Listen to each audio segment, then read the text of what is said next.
ओम नमः पार्वती पते हर हर महादेव। उपाय की बात करते हुए मैं आपसे ये कहना चाहता हूँ कि ज्योतिष मतलब उपाय नहीं होता है। ज्योतिष के पास गए और समस्या बताई, उसने समस्या का समाधान किया रत्नों के द्वारा, कवच के द्वारा, मंत्रों के द्वारा, कि कुछ और तरीके से, दान पुण्य से। लेकिन ज्योतिष का विस्तार बहुत ज़्यादा है। कब क्या होने वाला है ये घटना आपको पहले से बताई जा सकती है। कुछ हद तक वो सच भी होती है, लेकिन वो भी पूर्णतया ज्योतिष नहीं है। ज्योतिष एक ज्ञान है, परंतु आज जो हम लोग जीवन यापन कर रहे हैं, सबको बहुत जल्दबाजी होती है। सब चाहते हैं कि तुरंत सब कुछ हो जाए। भूख लगी है, खाना ऑर्डर दिया ऑनलाइन, 10 मिनट में, 15 मिनट में या 20 मिनट में खाना आ गया। क्या खाना आया, कैसा आया, उसमें कितनी पौष्टिकता है, आपके शरीर के लिए कितना अच्छा है, ये सीज़न या वातावरण के लिए वो सही है नहीं है, समय वक्त का तकाजा कुछ भी नहीं सोचा जाता। भूख लगी है, ऑर्डर किया, खाना आ गया, खाना खा लिया, पेट भर गया, आप खुश। परंतु ये सही तरीका नहीं होता है जीवन जीने का।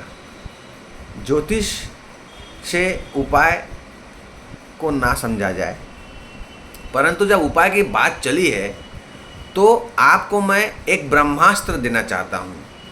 ब्रह्मास्त्र यानी जो कभी भी विफल नहीं हो सकता, ऐसा अस्त्र। आप जिंदगी में कुछ भी समस्या झेल रहे हो, कुछ भी परेशानी हो वो, तो आपको बचा सकते हैं केवल महादेव, शिव शंभू। महादेव के पास वो देने की ताकत है, क्षमता है, जो आपके किस्मत में भी नहीं लिखा हुआ है। विष्णु भगवान आपको वो दे सकते हैं जो आपके किस्मत में लिखा हुआ है। आप कर्म कीजिए, शनि महाराज आपको फल देंगे, देर सवेर आपको वो प्राप्त होगा।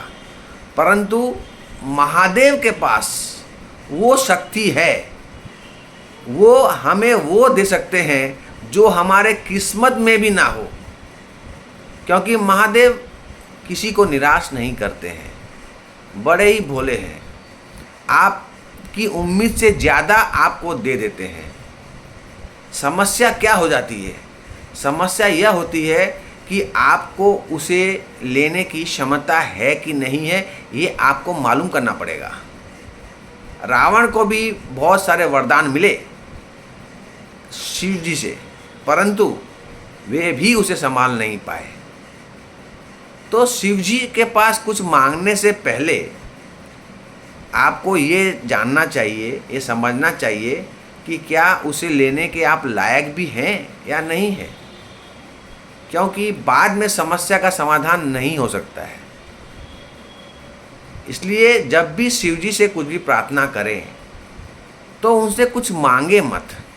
मैं कहना चाहता हूँ, वे खुश होंगे, आपके भक्ति से प्रसन्न होंगे, तो आपको वो जितना वो समझते हैं उतना आपको देंगे, आपके समस्याओं को दूर करेंगे, आपका जीवन में उन्नति का रास्ता खोल देंगे। आप तरक्की कर सकते हैं, आप खुश रह सकते हैं। इसीलिए कुछ मांगिए मत उनसे। परंतु हम इंसान हैं, हम सोचते हैं कि ईश्वर से मांगेंगे, वो परम पिता हैं और वो हमें दे देंगे।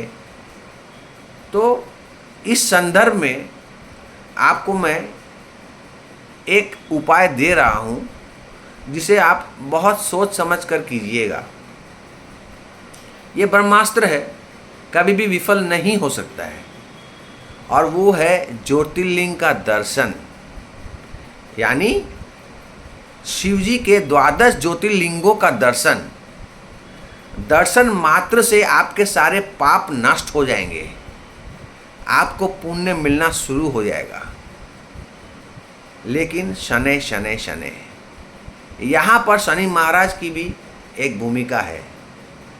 शनि महाराज की क्या बात है कि वो आपको ज़रूर देंगे, आपके कर्मों के फल को, परंतु अपने समय अनुसार और धीरे धीरे। तुरंत फल शनि महाराज नहीं देते हैं। और शिव जी ने शनि महाराज को यही काम दिया है कि कर्मों का फल देने का। अब सवाल ये उठता है कि कौन सा ज्योतिर्लिंग दर्शन किया जाए? क्या एक ही लग्न के लोग एक ही ज्योतिर्लिंग का दर्शन करने के पर उनकी समस्याओं का समाधान हो जाएगा? क्या यह अलग है? आपको मैं अगले वीडियो में बताऊंगा कि सिर्फ लग्न देखकर किसी का आप यह समाधान नहीं कर सकते हैं कि आप ये ज्योतिर्लिंग दर्शन करें तो आपको अपना कष्टों से मुक्ति मिल जाएगी।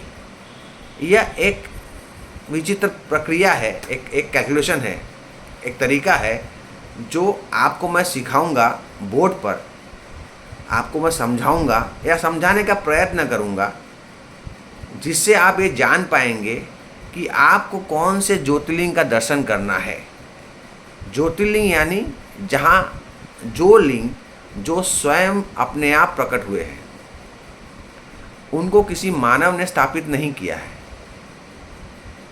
जहाँ शिव जी ने चाहा वहाँ वे प्रकट हुए हैं और वहीं से वो आशीर्वाद देते हैं। इसलिए दर्शन करना जरूरी है, आवश्यक है। परंतु इसका हिसाब करना, कैलकुलेशन करने का एक तरीका है। वो तरीका मैं आपको